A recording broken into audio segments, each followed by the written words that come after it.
आषाढी एकादशी 25 जुलै रोजी आहे.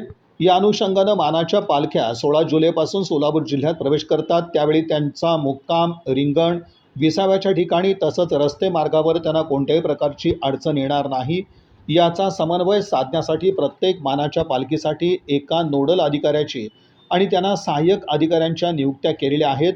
या सर्व अधिकाऱ्यांनी पालखी प्रमुखांशी समन्वय ठेवून सोपवलेली जबाबदारी एक टीमवर्क म्हणून पार पाडून वारी यशस्वी करावी असं आवाहन जिल्हाधिकारी एस कार्तिकेयन यांनी केलं. मानाच्या पालख्यांसाठी नियुक्त केलेल्या नोडल अधिकारी, सहाय्यक अधिकारी तसंच शौचालयाची तपासणी करण्यासाठी नियुक्त केलेल्या अधिकाऱ्यांच्या आढावा बैठकीत जिल्हाधिकारी कार्तिकेयन दूरदृश्य प्रणालीद्वारे मार्गदर्शन करत होते. यावेळी अपर जिल्हाधिकारी गणेश निराळी, उपजिल्हाधिकारी संतोषकुमार देशमुख, अमोलसिंह भोसले, सुमित शिंदे, नगरपालिका प्रशासन सह आयुक्त आशिष लोकरे, तहसीलदार सैफन शेख, तहसीलदार सरस्वती पाटील जिल्हाधिकारी कार्यालयात तर सर्व नियुक्त केलेले अधिकारी ऑनलाईनद्वारे उपस्थित होते. जिल्हाधिकारी यावेळी बोलताना म्हणाले की सर्व नोडल अधिकाऱ्यांनी त्यांच्यावर सोपवलेली जबाबदारी अत्यंत चोखपणे पार पाडावी. आजपासूनच नियुक्त केलेल्या पालखी प्रमुखांशी बोलून घ्यावं. तसंच पालखी सोलापूर जिल्ह्यात आल्यानंतर पालखी समवेत राहून पालखीच्या मुक्काम, विसावा, रिंगण या ठिकाणाला भेटी द्याव्यात. तसंच रस्ते मार्गाची पाहणी करावी. पाहणी दरम्यान अडचणी असतील त्याबाबतची माहिती तात्काळ प्रशासनाला कळवावी. तसंच पालखी सोलापूर जिल्ह्यात प्रवेश करताना संबंधित नोडल अधिकारी आणि पालखीचं यथोचित स्वागत करण्याबाबतचे निर्देशही त्यांनी दिले.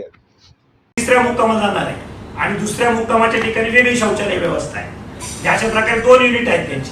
तर या नायब तहसीलदार अमोल मुंडे आणि अनिल ठोंबरे यांनी आज दुसरे जे आहेत किशोर अंधारे रात्री मुक्कामाच्या ठिकाणी गेल्यानंतर लोकांना प्रॉब्लेम्स येईल.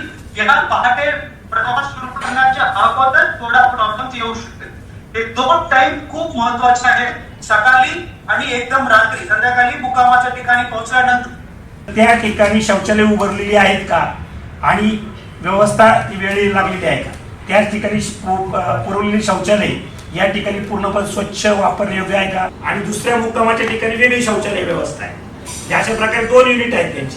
तर या नायब तहसीलदार अमोल मुंडे आणि अनिल ठोंबरे यांनी आज रात्री मुक्कामाच्या ठिकाणी गेल्यानंतर लोकांना प्रॉब्लेम्स येईल. येणार पहाटे प्रवास सुरू करण्याच्या अगोदर थोडा प्रॉब्लेम्स येऊ शकते. हे 2 टाइम खूप महत्वाचे आहे, सकाळी आणि एकदम रात्री संध्याकाळी मुक्कामाच्या ठिकाणी पोहोचल्यानंतर त्या ठिकाणी शौचालय उभारलेली आहेत का आणि व्यवस्था ती वेळेला लागलेली आहे का, त्याच ठिकाणी पुरवलेली शौचालय या ठिकाणी पूर्णपणे स्वच्छ वापरण्यायोग्य आहे का आणि दुसऱ्या मुक्कामाच्या ठिकाणी वेगळी शौचालय व्यवस्था आहे. अशा प्रकारे 2 युनिट आहेत त्यांची. तर या नायब तहसीलदार अमोल मुंडे आणि अनिल ठोंबरे यांनी आज